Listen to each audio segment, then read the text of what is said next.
Hello everyone, নিয়ে হাজির হয়ে গেলাম মুরগির মাংস আর পাতাকপি দিয়ে একটি মজাদার রান্নার রেসিপি নিয়ে।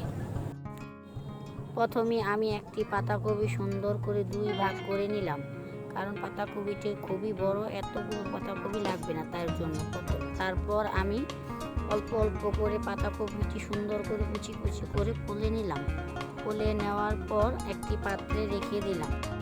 তারপর আধা পাতাকপি কাটা হয়ে গেলে আমি একটি বালতিতে বেশি করে পানি নিয়ে ভালো করে পাতাকপিটা 2-3 কলার দিয়ে ধুয়ে নিলাম। ধুয়ে নেওয়ার পর চুলাতে একটি কড়াই বসিয়ে দিলাম। কড়াইটা বসিয়ে দিয়ে আমি পাতাকপিতে পরিমাণ মতো লবণ দিয়ে কিছুক্ষণ সিদ্ধ করে নিলাম। তারপর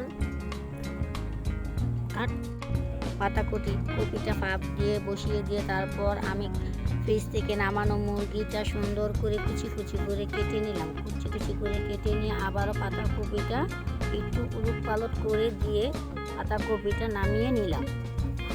তারপর আবার কড়াইটা বসিয়ে পরিমাণ মতো আমি তেল দিয়ে দিলাম। দিয়ে গোটা কয়েক গরম মশলা দিয়ে দিলাম। গরম মশলাটা গরম হয়ে আসার পর কেটে রাখা কাঁচামরিচ আর পেঁয়াজগুলো আমি কড়াইতে দিয়ে দিলাম। দিয়ে পরিমাণ মতো লবণ দিয়ে কিছুক্ষণ ভালো করে পেঁয়াজটা বাদামি কালার করে ভেজে নিলাম। ভেজে নেওয়ার পর আমি পরিমাণ মতো আদা রসুন বাটা দিয়ে দিলাম। তারপর গরম মশলা বাটা দিয়ে দিলাম।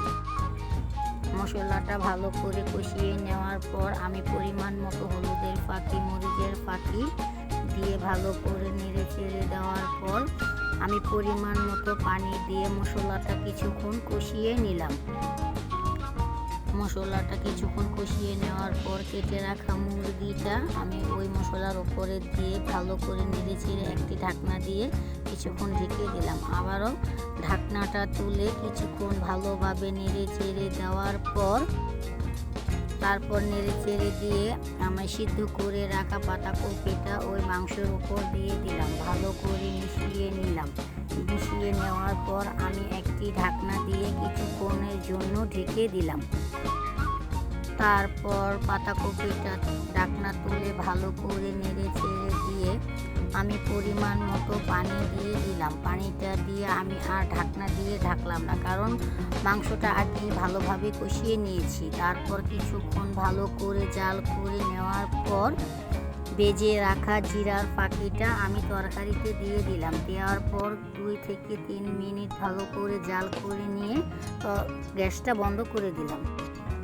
ফাইনালি আমার তরকারিটা রান্না করা শেষ। আর আমাদের ভিডিওটা যদি আপনাদের ভালো লাগে আমার চ্যানেলটাকে সাবস্ক্রাইব করে দেবেন। পাশে থাকা বেল বাটনটি বাজিয়ে নতুন নতুন ভিডিও পেতে আমাদের সাথেই থাকবেন।